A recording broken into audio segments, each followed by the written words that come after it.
Madame N, Monsieur Fréani, Madame Gaudin, Monsieur Demory, Madame Bourgeois, Monsieur Valero, Monsieur Maes, Monsieur Roux, Madame Maes, Madame Bertonieri, Monsieur Caparros, Madame Bourron, Monsieur Moidel,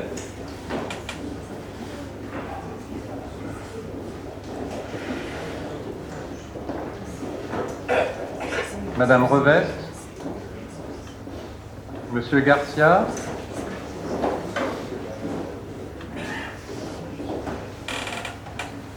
Monsieur Champion, Madame Goncalvez, Madame Cercio, Monsieur Palix, Monsieur Vivier, Madame Lantillon, Madame Osten.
Alors, nombre de bulletins trouvés dans l'urne 29. Madame Bourron, 29. Monsieur Roux, 29. Madame Maes, 29. Monsieur Vivier, 4. Monsieur Champion, 4.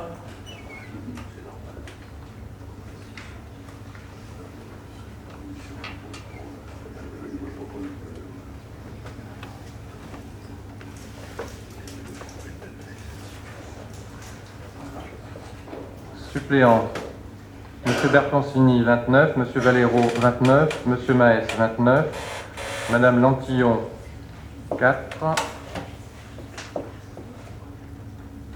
Et Monsieur Garcia, 4.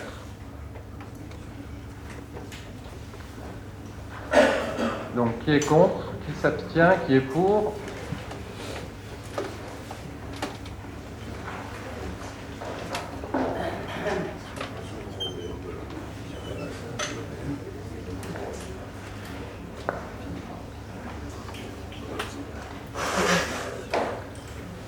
Délibération numéro 9, désignation des membres du conseil municipal à la SOGEBA.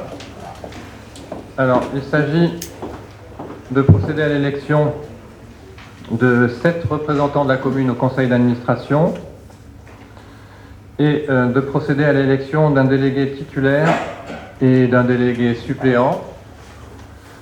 Donc, je vous propose comme représentant au conseil d'administration, Monsieur Roux, Madame M, Madame Eck, Madame Dadjarian, Monsieur Fréani, Monsieur Moidel, Monsieur Garcia, et comme délégué, délégué titulaire moi-même, et délégué suppléant, Monsieur Chaurel. Est-ce qu'il y a des questions, commentaires? Madame Lantillon. Qu'il est possible qu'on prenne part à cette commission? Alors, les 7 représentants. Parmi les représentants, monsieur. Les 7 représentants peuvent être 7 de la majorité. L'an passé, j'avais instauré la représentation d'un membre de l'opposition. Et nous avons choisi M. Garcia dans la mesure où la liste de Mme Cercio est arrivée devant la liste de M. Palix et du fait également son expérience au sein de la SOGEBA. La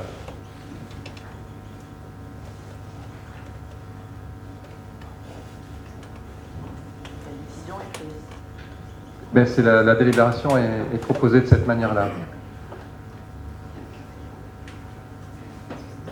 Il y avait effectivement un choix à faire. Qui est contre? Qui s'abstient? Qui est pour?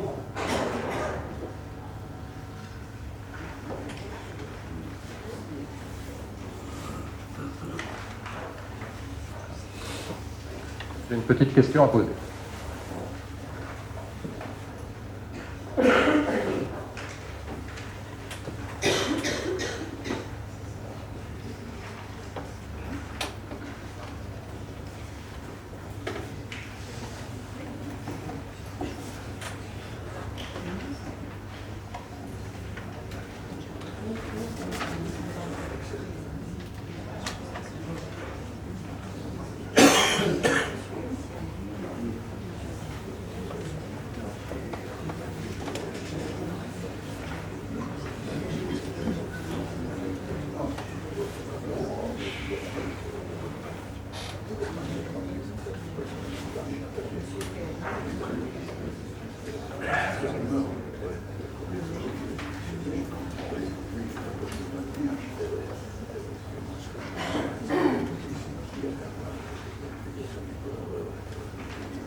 Donc,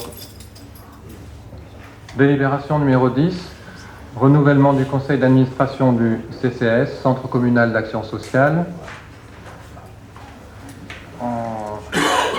Ça, c'est notre cuisine interne, mais en réunion préparatoire, on avait compté 4 personnes de la majorité. En fait, il n'y en a que 3. Donc, il est proposé, sur les 5 que nous allons désigner, Madame Godin, Madame Nadjarian, Monsieur Maes, et donc nous attendons une personne.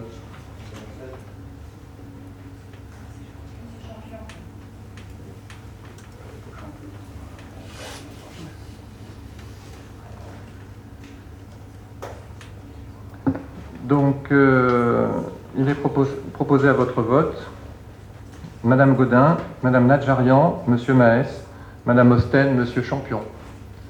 Qui est contre? Qui s'abstient? Qui est pour?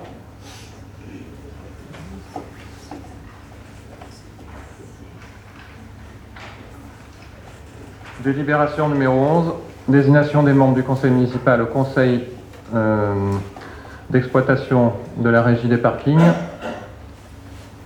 5 membres. Madame Eck, Monsieur Demory, Monsieur Bertoncini, Monsieur Vivier, Madame Cercio. Madame Cercio. Qui est contre? Qui s'abstient? Qui est pour?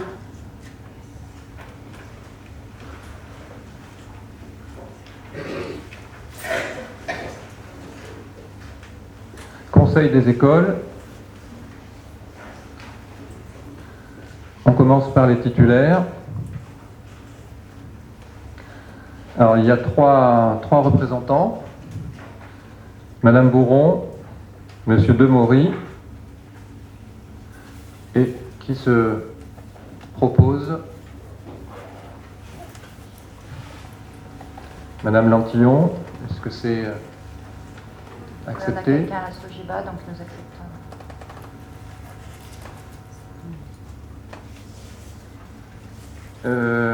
Suppléant.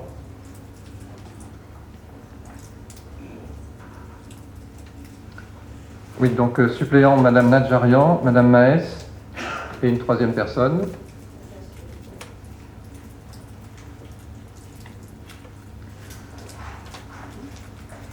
Qui est contre? Qui s'abstient? Qui est pour?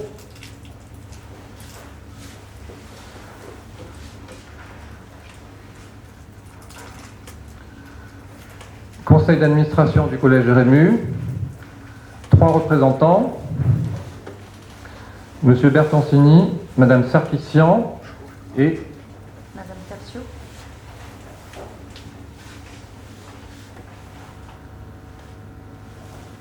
donc il faut choisir.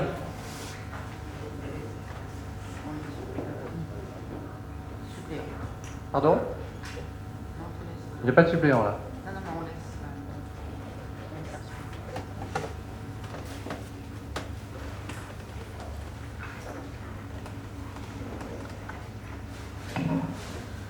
Conseil d'exploitation de la chambre funéraire, Madame Godin, Madame Nadjarian. Ah, on n'a pas voté, oui, pardon. Donc pour la précédente, qui est contre? Qui s'abstient? Qui est pour? Numéro 14, donc chambre funéraire, Madame Godin, Madame Nadjarian.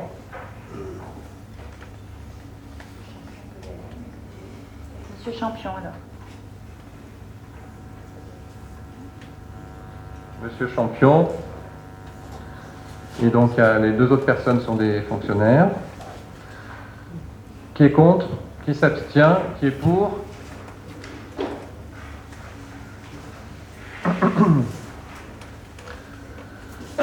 Numéro 16, syndicat intercommunal d'assainissement Sanary-Bandol. Donc je rappelle que pour ces syndicats, il n'y a pas d'obligation de respecter la proportionnalité. C'est un bulletin à la majorité absolue, mais donc nous poursuivons la même politique, la même démarche que l'an passé. Titulaires, donc il y a 4 titulaires, M. Chorel, M. Roux, M. Valero et Mme Osten.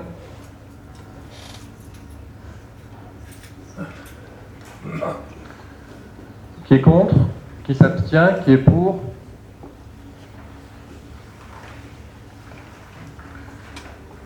Numéro 16 pour le Simielec, c'est-à-dire le syndicat d'électricité du Var. Il est donc proposé comme titulaire M. Valero, comme suppléant M. Vivier. Qui est contre? Qui s'abstient? Qui est pour?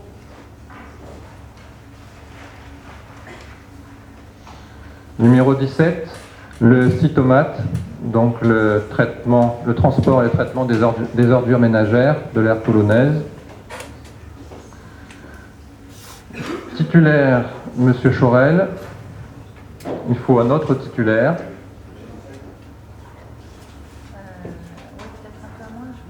Madame Cercio. Vous êtes d'accord? Merci, Véro.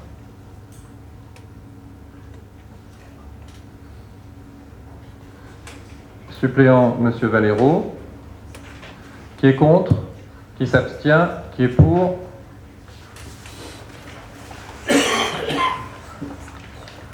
Pour le SCOT, le schéma de cohérence territoriale de l'aire toulonnaise, donc on propose M. Demory et Mme Nadjarian. Qui est contre? Qui s'abstient? Qui est pour?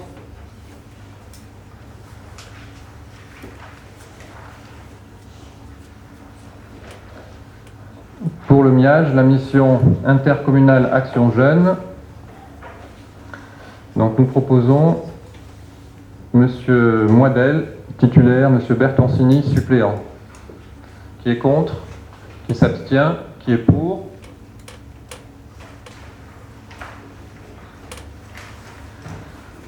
Le CIEOV, le syndicat intercommunal d'électricité et d'éclairage de l'Ouest Varois. Titulaire, moi-même, M. Valero. Suppléant, il y a deux personnes que nous vous proposons. Monsieur Garcia. Qui est contre? Qui s'abstient? Qui est pour?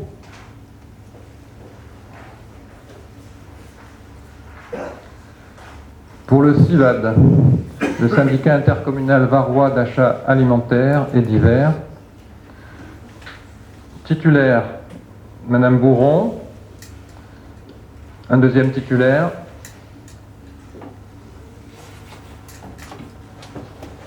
Madame Osten. Suppléant, Madame Bourgeois. Un deuxième suppléant.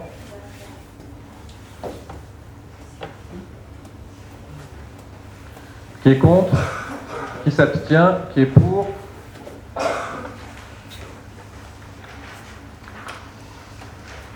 Alors, toujours pour le CIVAD, mais là pour la commission d'appel d'offres, donc nous proposons M. Demory comme titulaire, M. Chorel comme suppléant. Qui est contre? Qui s'abstient? Qui est pour?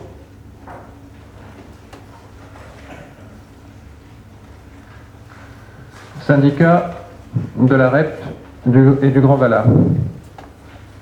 Titulaire, M. Chorel. Il faut un deuxième titulaire. Ah, Madame Lantillon. Madame Lantillon. Oui, Madame Lantillon. Suppléant, Madame Bertoniri. Et un autre suppléant. Madame Cercio.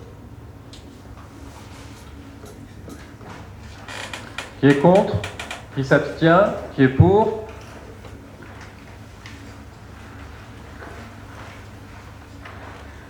Le CIEP, Délibération numéro 24, c'est le syndicat intercommunal d'alimentation en eau potable d'Olioul, Sanary, Sifour et Bandol. 3 titulaires, M. Chorel, M. Fréani.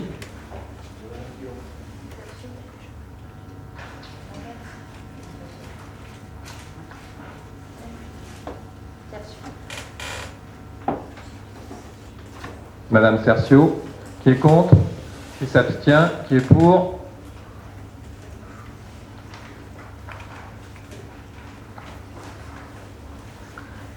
Le syndicat des communes du littoral varois, nous proposons comme titulaire moi-même et M. Demory.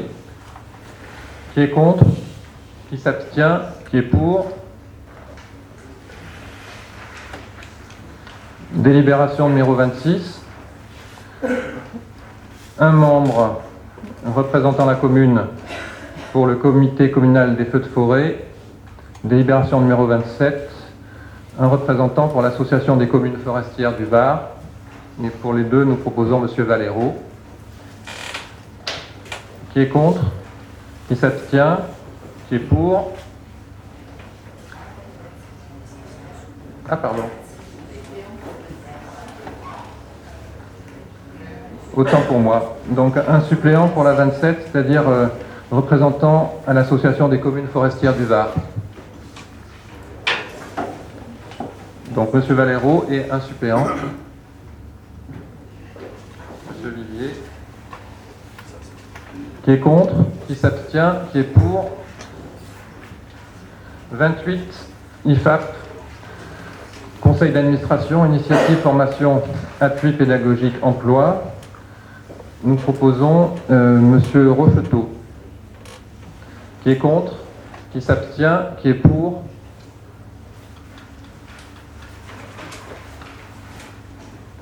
Commission de réforme, donc pour éliminer le matériel qui sort de l'inventaire.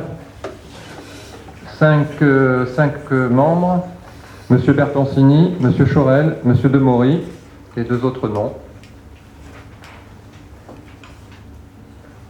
M. Vivier.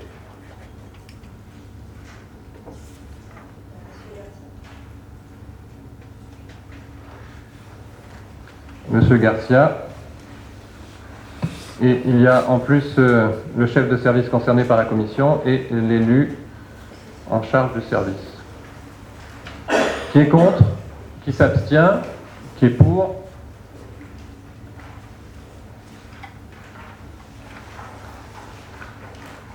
Alors, régime indemnitaire des élus locaux. Ça demande une petite explication. L'enveloppe est déterminée, l'enveloppe globale maximale est déterminée par l'indemnité du maire et des adjoints. Et il est possible pour les conseillers et qui ont des délégations d'avoir une rémunération. Donc la base, c'est l'indice brut 1015, 55% pour le maire, 22% pour les adjoints, 6% quand c'est le cas pour les conseillers municipaux, donc maximum, plus 25% pour les communes classées stations de tourisme. Le tableau que vous avez tient compte de ces données et également de certaines rémunérations pour des syndicats, ce qui explique que le 2e et 8e adjoint aient une rémunération inférieure et que certains conseillers n'aient pas de rémunération du tout. Donc le montant brut pour le maire, 1259 euros. Pour les adjoints, 969 euros.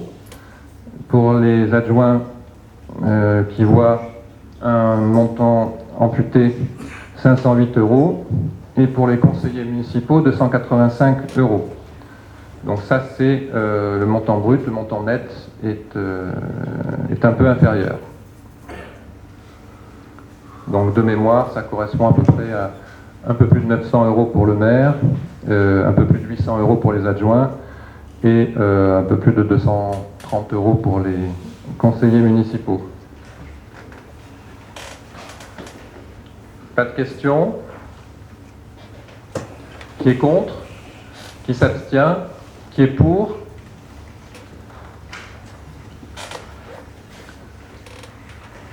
Délibération numéro 31, frais réels de mission des membres.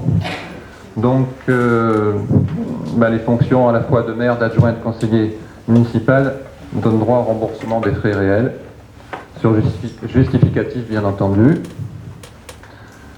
Qui est contre? Qui s'abstient? Qui est pour?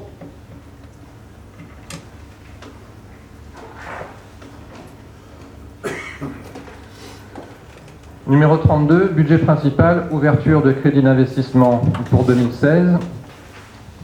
Alors, ce qu'il faut savoir, c'est que on peut ouvrir un quart des crédits qui étaient utilisés pour le budget d'exercice précédent, en comptant toutes les décisions budgétaires, que ce soit le budget primitif, le budget supplémentaire et les décisions modificatives.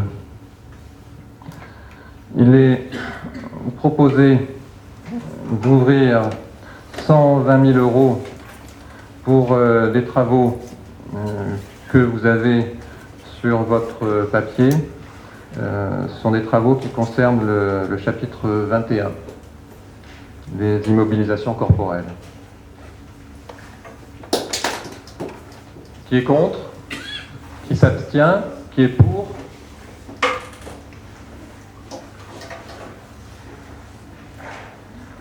Numéro 33, budget annexe de l'eau, même principe. Il est proposé l'ouverture de 40 000 euros pour le renouvellement du réseau d'alimentation en eau potable de la rue Desjardins. Qui est contre? Qui s'abstient? Qui est pour?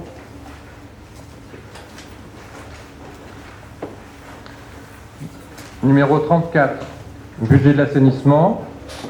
Il est proposé 45 000 euros pour le renouvellement du réseau des eaux usées, toujours pour la rue Desjardins. Qui est contre? Qui s'abstient? Qui est pour? Numéro 35, budget de la régie des parkings. Il est proposé 14 000 euros pour l'installation d'un nouveau système de suivi des abonnements pour le parking de la médiathèque. Qui est contre? Qui s'abstient? Qui est pour? Numéro 36, demande de subvention auprès du Conseil départemental du Var. Plusieurs opérations sont ciblées. Un espace cinéraire au cimetière de Valongue, avec l'aménagement de l'espace, la mise en place d'une colonne des souvenirs, montant un peu plus de 12 000 euros. Pour la montée voisin, le renouvellement du collecteur d'eau usée, pour un montant d'un peu plus de 60 000 euros. Pour le clubhouse du gymnase municipal, la mise en place de chéneaux en acier galvanisé, c'est pour un problème d'étanchéité, montant un peu plus de 14 000 euros. Et pour la rue Marivaux, une extension du réseau pluvial, reliant les réseaux du boulevard de Pierre-Plane au réseau du boulevard Albert Ier, et avec la pose d'une canalisation pour rejoindre l'émissaire en mer, pour un montant d'un peu plus de 100 000 euros. Il est proposé donc à l'Assemblée de solliciter auprès du Conseil départemental du Var les subventions au taux les plus élevés, sachant que le montant qui sera octroyé n'est pas forcément le montant demandé. Question, Madame Cercio.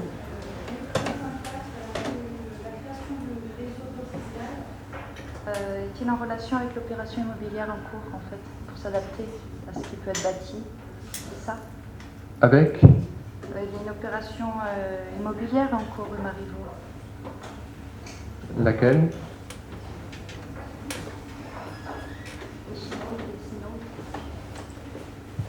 Il y a 2 permis de construire, enfin, modificatifs.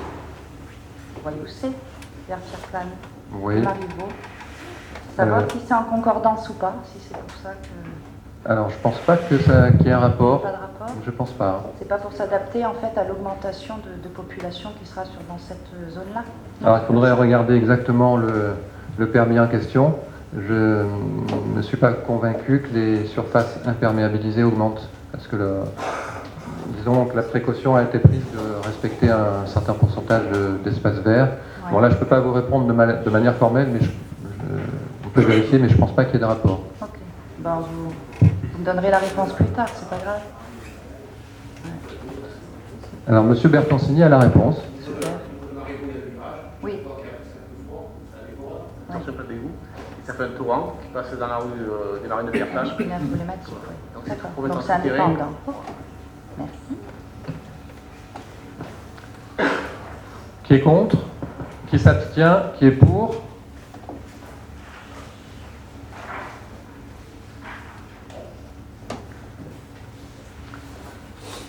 Numéro 37, convention de répartition des charges pour le parking du 11 novembre.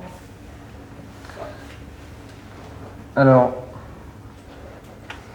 il y a vous avez la délibération sous les yeux. Elle est un petit peu compliquée. Il y a eu 3 actes, non pas 2. Un bail amphithéotique en 87, un acte de vente en 1988 de 170 places pour la commune et un autre en 90 avec 17 places supplémentaires. Sachant que la commune prend en charge les dépenses d'entretien, l'office d'HLM paie à la commune, donc au départ c'était une somme de 50 francs par parking et par mois, ce qui correspondait à un total de 1900 francs, sachant qu'il y avait 225 places au total, 187 pour la commune et 38 pour l'office, et donc on multiplie les 50 par les 38, ce qui donne les 1900.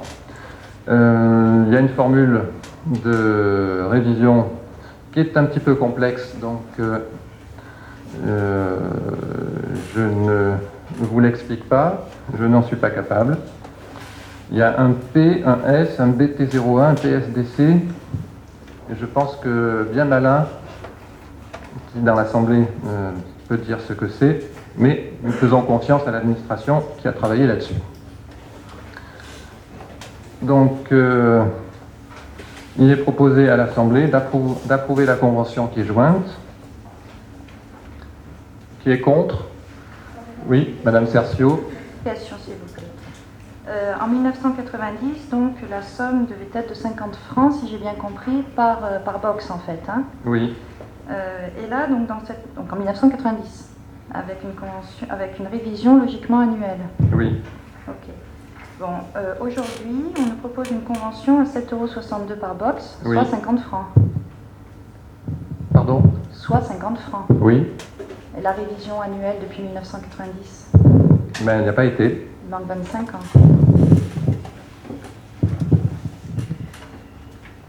Oui. Il y a eu des sommes de payer jusqu'à présent, malgré tout. Ben, c'est fait chaque année. Ça a été fait chaque année, mais non révisé, en fait. Non c'est ça? révisé. D'accord. Qui est contre? Qui s'abstient? Qui est pour?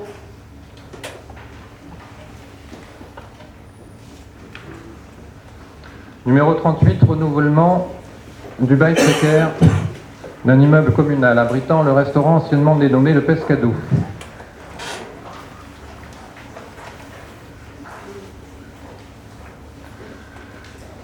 Alors, ce bail précaire avait tout d'abord été consenti pour le Méditerranée, qui avait subi un dommage qui est toujours pas réparé. Et donc, ils avaient eu à la place un bail précaire pour le Pescadou, qui se termine à la fin de l'année. Et il est proposé pour 17 000 € sur 8 mois de leur consentir un nouveau bail précaire, sachant que il y a un projet qui a été préparé pour le long terme qui concerne à la fois le Pescadou et le Méditerranée. La délibération, j'ai souhaité qu'elle soit reportée jusqu'à la fin du mois de janvier, de manière à ce que la nouvelle équipe se penche un peu plus sur le dossier. Voilà, donc il est proposé à votre approbation de valider cette convention jusqu'à la fin du mois d'août pour le Pescadou. Qui est contre? Madame Lantillon. Vous voyez de 2125 € par mois, c'est ça?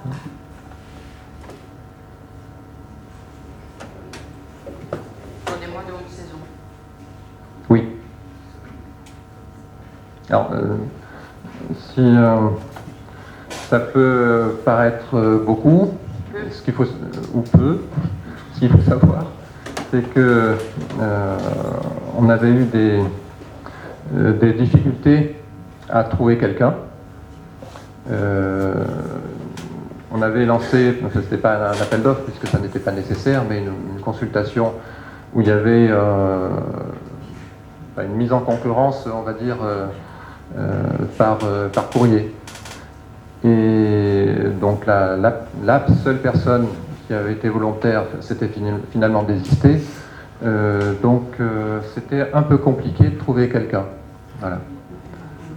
Donc ce montant, le montant qui a été choisi la dernière fois et celui qui a été choisi cette fois-ci tient compte des difficultés pour cet exercice.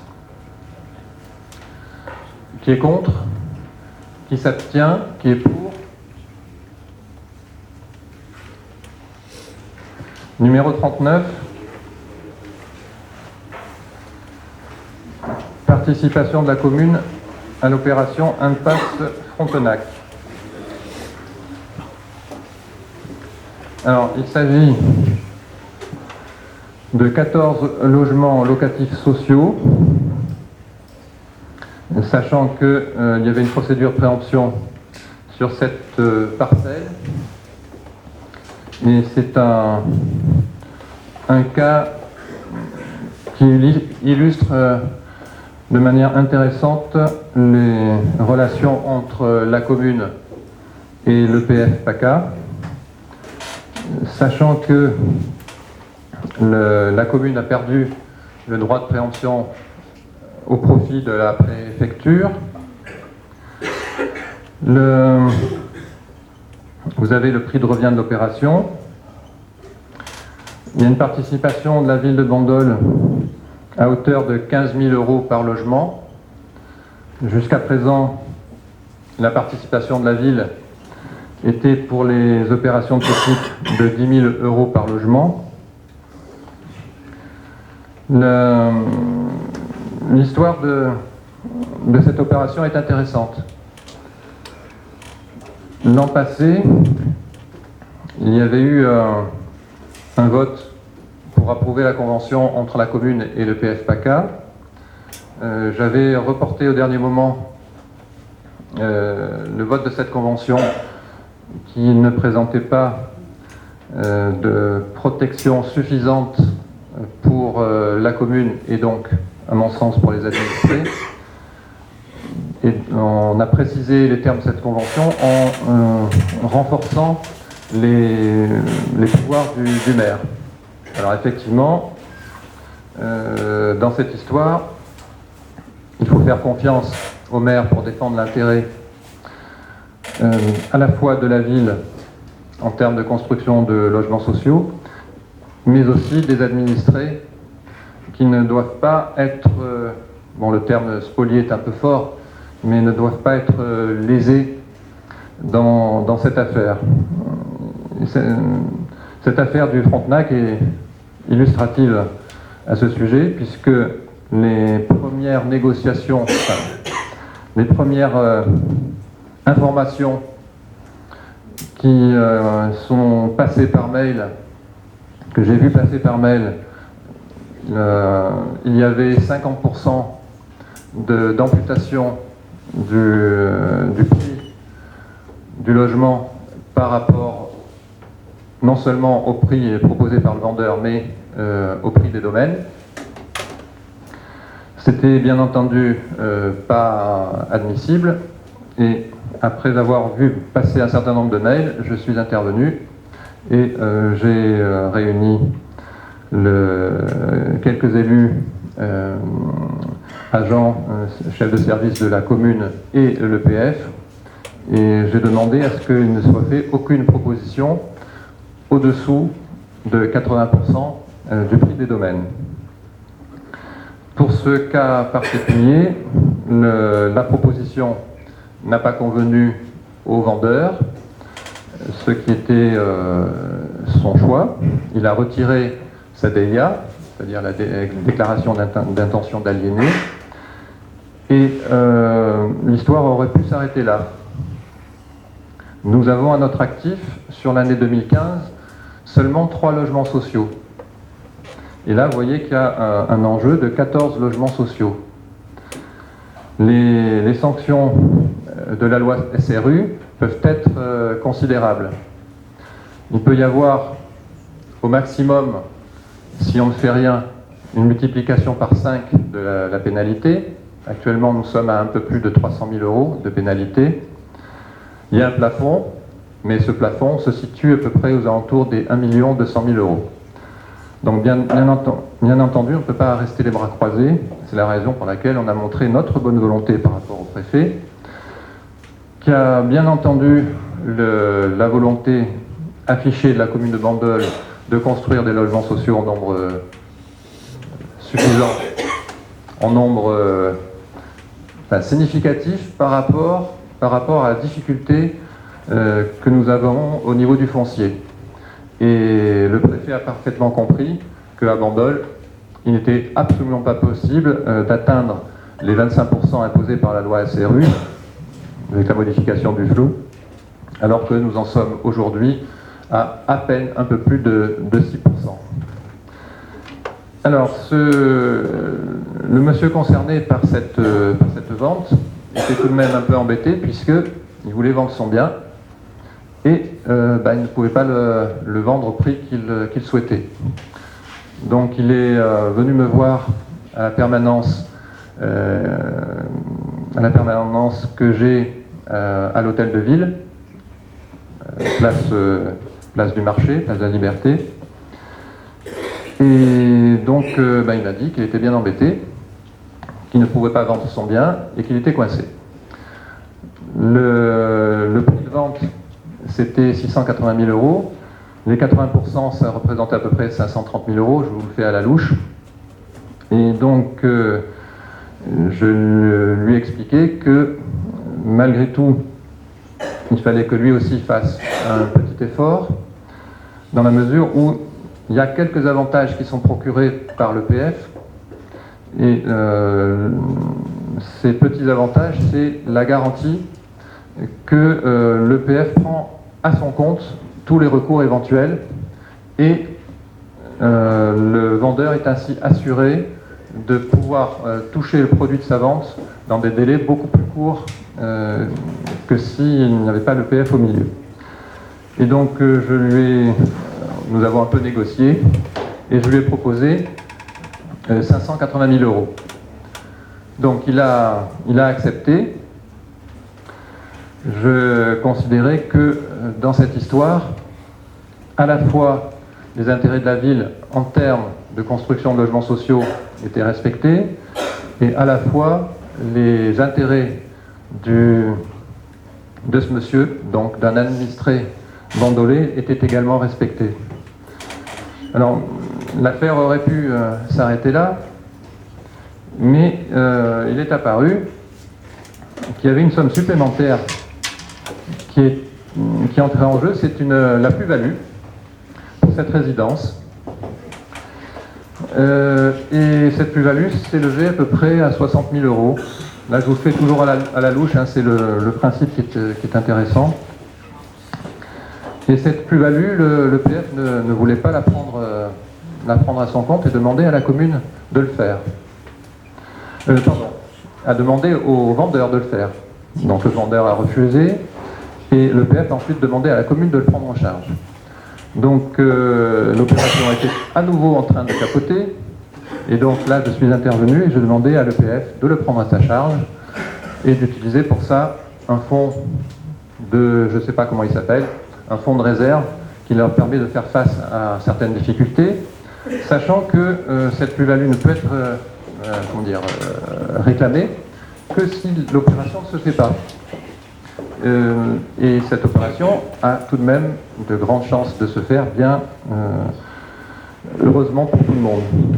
Voilà, je pense que c'était important de vous raconter cette histoire, parce que effectivement, le respect de l'intérêt des bandolés est entre les mains donc, du conseil municipal d'une certaine manière, puisqu'il vote les délibérations, mais les délégations que vous m'avez données me permettent d'agir avec une certaine responsabilité. Et donc sachez que j'aurai toujours en tête à la fois de faire en sorte qu'il y ait un certain nombre de logements sociaux créés, loin de l'objectif des 25%, parce que ça n'est pas possible à Bandol, mais en respectant, en étant très attaché à l'intérêt des administrés de la ville de Bandol. Voilà, j'ai été un petit peu long, mais je pense que c'était important.